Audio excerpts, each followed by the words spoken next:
1, 2, 1, 2. All right. April is here. The fight game is heating up. This is 3 minutes. This is all boxing. This is Fight Hype. This is the final round. Saturday, April 2nd, middleweight champ Savannah Marshall set up a blockbuster fight this summer with pound-for-pound queen Claressa Shields. Marshall knocked out challenger Femke Hermans in the third round with one shot, setting up a very much anticipated fight. Marshall is the only person to beat Shields in a boxing ring. She did it 10 years ago in the amateurs. A lot has changed since then. Let's see what happens when they match up this summer. After a lot of talk, a lot of back and forth, finally George Kambosos and Devin Haney signed to fight in their big lightweight unification fight. They're going to be fighting in Kambosos' home country of Australia. I can't wait. Things got hot at the press conference this week. He's a good kid.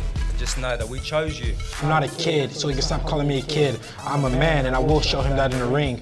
He can say that he chose me, but that's not the truth. He was forced into this fight. He did not want to fight me. I give a lot of credit to both guys. I give a ton of credit to Haney, who did whatever he had to do to make the fight happen. I pretty much just agreed to everything that they wanted. We didn't get nothing our way. Whatever we could do to make the fight happen, so be it. We are less than 2 weeks away from the welterweight unification fight between Errol Spence and Ordenis Ugas. They recently had open media workouts. For Spence, it's going to be his first fight in 16 months. Already we've got some trash talk, this coming from Ugas' trainer. He was not the same guy he fought with Champ Porter to the same guy fought with Danny Garcia. Really? Something missing. If you remember, Angel Garcia was saying the same thing before his son Danny took on Errol in December of 2020. Spence won a wide unanimous decision. Let's see what happens April 16th, a Showtime pay-per-view. Last week, lightweight champ Gervonta Tank Davis was in the news with some social media posts that hinted he may be ending his relationship with Mayweather Promotions.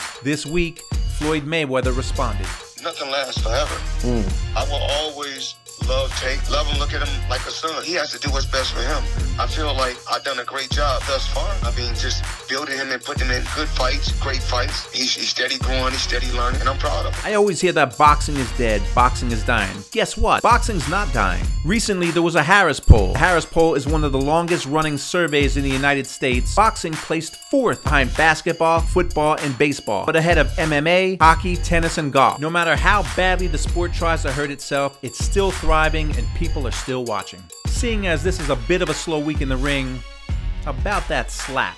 Will Smith is 6'2", about 215. Chris Rock is 5'10", 160. Rock barely moved from that smack in the face. And let's be real here, if that was Errol Spence, Terrence Crawford, Tank Davis, or even Nonito Donaire that made that joke, that slap would have never happened. April 6th marks 35 years since one of the most controversial decisions in boxing history. Marvelous Marvin Hagler defended his middleweight crown against the comebacking Sugar Ray Leonard. This was Leonard's second fight in 5 years. It was Hagler's 13th defense of his middleweight crown. Sugar Ray Leonard won a split decision. This fight is still talked about today. It's still debated today. It was the fight of the year for 1987, and it was the upset of the decade for the 80s.